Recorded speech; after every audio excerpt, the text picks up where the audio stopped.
Mis à part l'interface gouvernementale, qui est le Comité national d'accueil et de réinsertion des réfugiés, le président de la République, chef de l'État, général Mohamed Idriss Déby Itno, a bien voulu appréhender la situation des réfugiés soudanais ayant fui les atrocités au Soudan voisin dans sa globalité, en conviant à cette rencontre de concertation tous les humanitaires opérant dans la zone.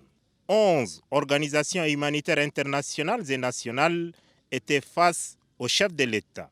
Ce sont HCR, PAM, UNICEF, OIM, CRT, ADES, LMI, IRC, SIOD, AIRD et ONG SACAL. Chacun dans son domaine de compétences a expliqué dans les moindres détails au président de la République les actions urgentes menées depuis l'afflux massif des réfugiés soudanais. Madame Carole Lo Castro, représentante du HCR au Tchad, a laissé parler son cœur d'humanitaire. Nous avons remarqué une chose qui nous a fait beaucoup de mal au cœur et c'est le fait qu'il y a beaucoup d'enfants qui se sont égarés et donc ils savent plus où sont les parents. Il y a beaucoup aussi de mamans qui ont laissé les enfants au Soudan. Les plus faibles sont restés au Soudan parce qu'ils n'avaient pas la force de marcher jusqu'à la frontière. Donc, c'est une situation humanitaire, je pense, c'est des plus graves que j'ai jamais vues. La situation à Adré, je peux vous confirmer qu'elle est vraiment grave. On n'a pas pour l'instant la possibilité de vous donner un chiffre exact, mais originairement, on nous avait parlé de 5000 personnes, mais nous pensons que ça va bien au-delà.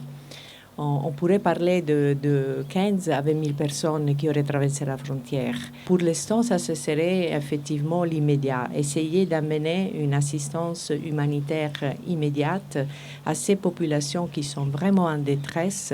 Chiffre à l'appui, Idriss Mohamed Ali Abdallah Nassour, responsable du Comité national d'accueil et de réinsertion des réfugiés, précise que les réfugiés sont actuellement au nombre de 120 077 répartis comme suit. 80 000 dans la province du Wadaï, 35 000 au Sila, 5 000 dans le Wadifira et 77 dans l'Ennedi Est. Constant dans son plaidoyer, le chef de l'État a fait comprendre aux humanitaires et plus particulièrement aux agences des Nations Unies présentes à la rencontre que le fardeau que représente ce grand nombre de réfugiés impacte négativement les maigres ressources de l'État et des populations hôtes. C'est pourquoi l'aide apportée à ces réfugiés doit intégrer les besoins de la population hôte qui subit également de plein fouet les conséquences de cette crise.